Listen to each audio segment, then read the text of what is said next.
With a major selection of the looks your kiddos love starting at just $4 in the Walmart app, a new school year means a stylish new them. Who knew? Find skater skirts and Crocs that say, I'm casual but cool. Sparkly sneakers that say, it's my classroom, you're just learning in it. And preppy polos that say, I'm the teacher's pet, even if they're mommy's menace at home. Find their favorite styles starting at just $4 in the app. The Walmart you thought you knew is now new. Mint is still $15 a month for premium wireless. And if you haven't made the switch yet, here are 15 reasons why you should. 1, it's $15 a month. 2, seriously, it's $15 a month. 3, no big contrast. 4, I use it. 5, my mom uses it. Are you playing me off? That's what's happening, right? Okay, give it a try at mintmobile.com/switch. Upfront payment of $45 for 3-month plan. $15 per month equivalent required. New customer offer first 3 months only. Then full price plan options available. Taxes and fees extra. See mintmobile.com. Atenção! Este podcast pode conter representações de cenas que algumas pessoas podem achar perturbadoras e alarmantes. Os conteúdos aqui representados são responsabilidade de seus próprios autores. Para uma melhor experiência, os fones de ouvido são aconselháveis. Arquivo Relatos do Além. Especial Halloween.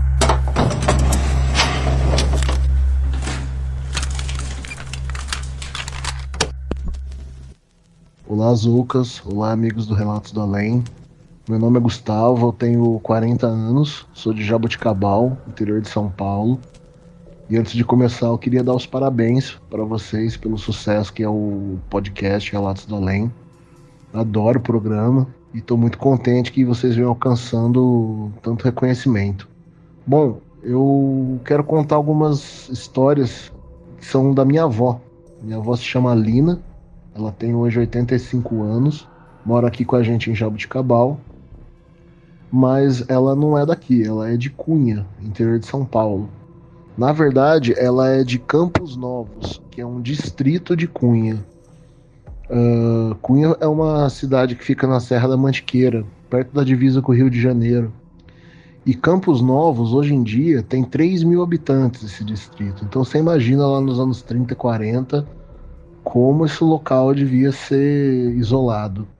Na verdade, essa é a palavra que ela sempre usou para descrever o local que ela nasceu, isolado.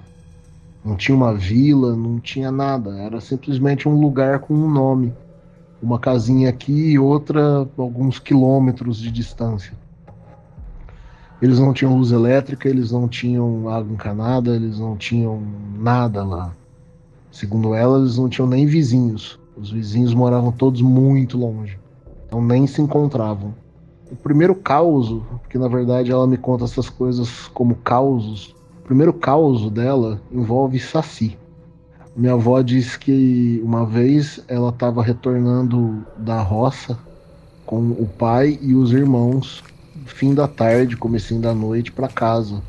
E ele, como eu falei, eles moravam ali era no meio da Serra da Mantiqueira, né? Então era mata, né? Floresta tropical em volta. E os caminhos deles eram por trilhas no meio da mata. E ela estava voltando numa trilha ali com eles, como ela era menorzinha, tinha 8 anos, ela era que ficava por último na fila, e ela percebeu que atrás dela tinha alguma movimentação, ela tinha a impressão de que tinha alguém seguindo, barulho atrás dela, passo, alguma coisa assim. A princípio ela pensava que devia ser algum bicho, né, alguma coisa, ficava encanado, olhava para trás, mas não via nada e seguia andando. Até que aquilo lá continuava, ia aumentando, ela ficava com medo se fosse algum bicho ali atacar eles, né? Ela se virou, viu uma movimentação ali numa moita, né? Num matagal ali atrás do lado dela.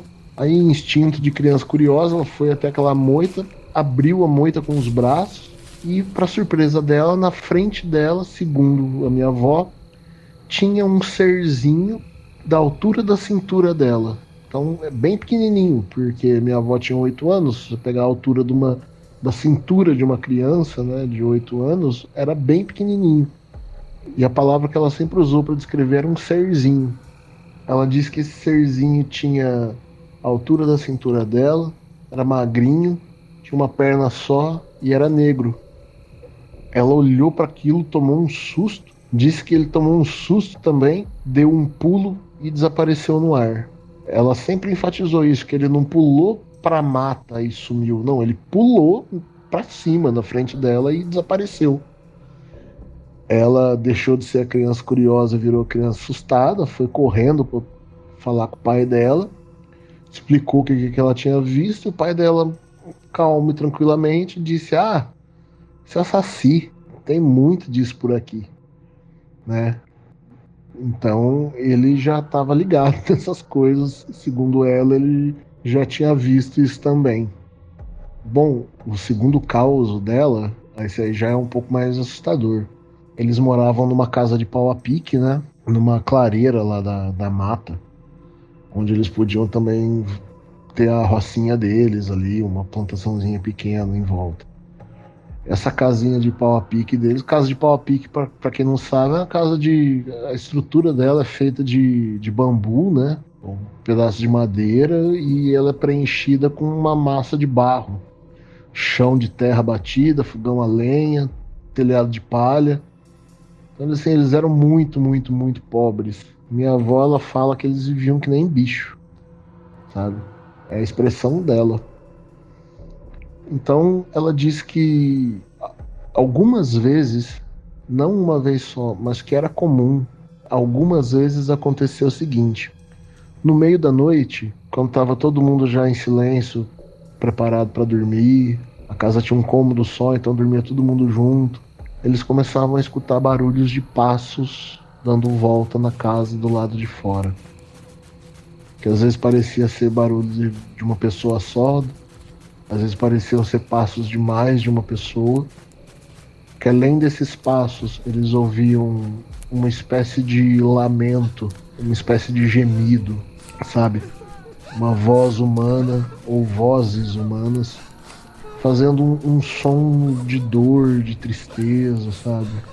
Ela sempre descreveu como um gemido ou um lamento que acompanhava esses passos em volta da casa, e também barulho de corrente se arrastando, corrente metálica se arrastando no chão, e que esses sons, né, davam a volta na casa.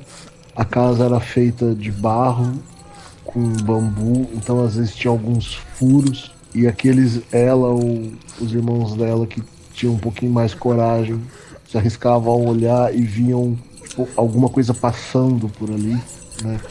A escuridão era muito grande, você imagina, no meio da roça, de noite, não tem um poste, não tem... A única coisa é a luz da lua, então era muito difícil conseguir ver o que tinha ali fora. Mas que às vezes, pela luz da vela, assim, eles conseguiam ver que alguma coisa passava. E que aí eles ficavam bem assustados, mas que o pai dela lidava com isso com uma certa naturalidade. A mãe dela também. A minha avó não tinha... Era uma criança, ela não tinha capacidade de explicar sozinha, de racionalizar o que era aquilo. Então ela recorria aos pais, né? E nas palavras deles, aquilo que estava acontecendo eram os escravos. Eles não diziam que eram os espíritos dos escravos, fantasmas. Eles apenas falavam: são os escravos, não precisa ficar com medo que eles não vão fazer nada. E aquela região de Cunha, historicamente tinha muito quilombo. Cunha fica próximo de Paraty. Tem até uma estrada muito bonita que liga as duas, né? A estrada Cunha-Paraty. Cunha fica no estado de São Paulo, Paraty no estado do Rio de Janeiro, e até hoje em Paraty tem quilombo lá ainda, que o pessoal pode até visitar e conhecer. Então, a minha avó, ela, depois que saiu de Campos Novos, daquele local ali, mudou para Guaratinguetá já com 16 anos, ela já mais velha, entendendo algumas coisas, principalmente espiritismo, ela passou a associar aquilo com espíritos de escravos que provavelmente viveram naquela região. E a minha avó, ela era descendente de escravos. A avó dela havia sido escrava, a avó materna dela, minha avó é negra. Ela nasceu naquela região, os pais dela viveram sempre ali também. Então ela não sabe dizer nem se aqueles escravos de repente eram parentes, sabe? Se havia alguma ligação entre eles. mas que ela ficava com muito medo quando isso acontecia. E o terceiro e último caso, também aí nessa região, durante a infância da minha avó, tinha a casinha deles ali de pau a pique, e do lado de fora, próximo assim, meio que do lado ali, tinha um antigo monjolo. Para quem não sabe o que é um monjolo, é uma máquina rudimentar, primitiva, feita de madeira e que funciona à base de água, né? A função dela é triturar grãos e sementes para fazer farinha. Como que funcionava? Geralmente ele era instalado próximo a uma fonte de água, né? Um riacho ou uma fonte de água assim que era meio canalizada para chegar até ali. E a água que chegava no monjolo movia as pás dele, erguendo um pilão, e quando a água caía dessas pás, o pilão descia e triturava grãos que você podia colocar ali debaixo dele, numa cumbuca de madeira, né?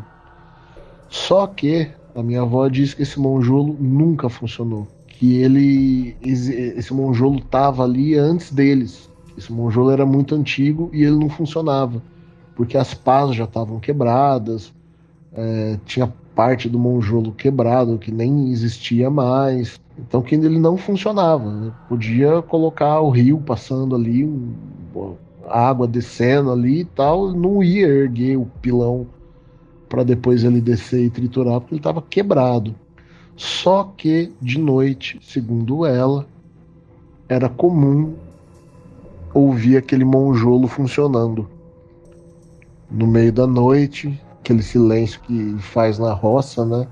Você só ouve barulho dos pássaros, de bicho, do vento. De repente eles ouviam um barulho do pilão descendo com tudo e acertando a cumbuca de madeira, como se estivesse triturando milho e funcionando. Mas eles sabiam que aquilo era impossível de estar acontecendo, porque o monjolo não funcionava, ele estava quebrado.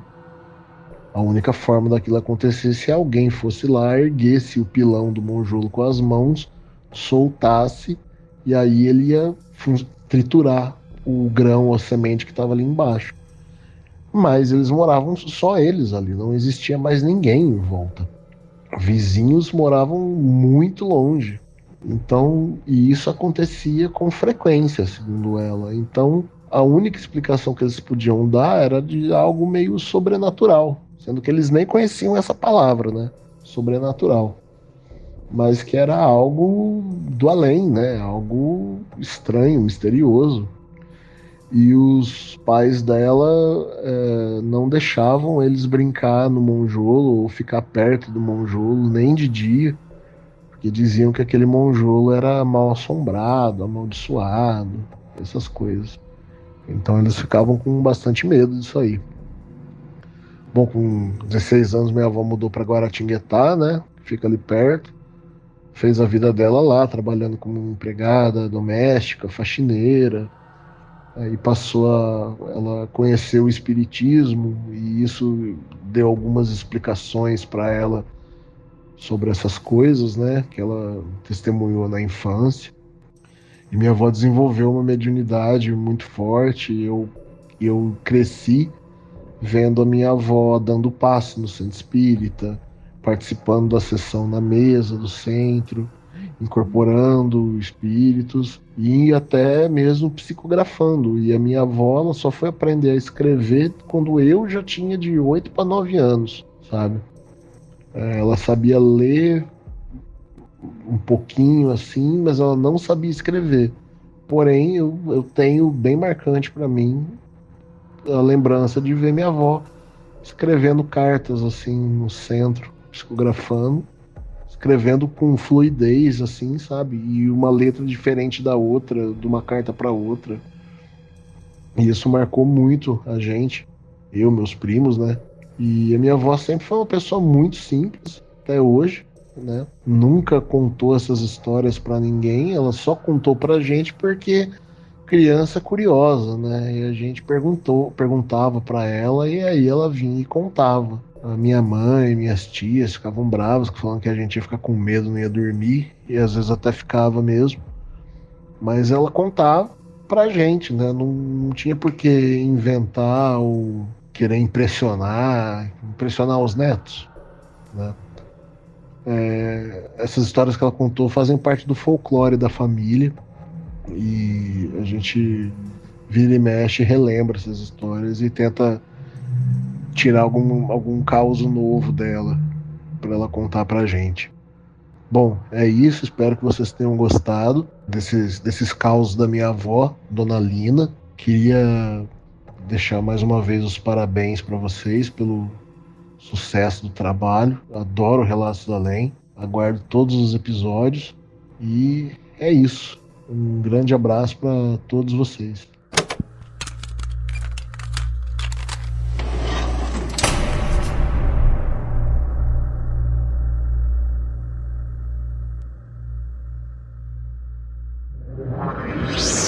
Esse podcast foi uma produção Uncoded. Acesse uncodedprod.com para saber mais.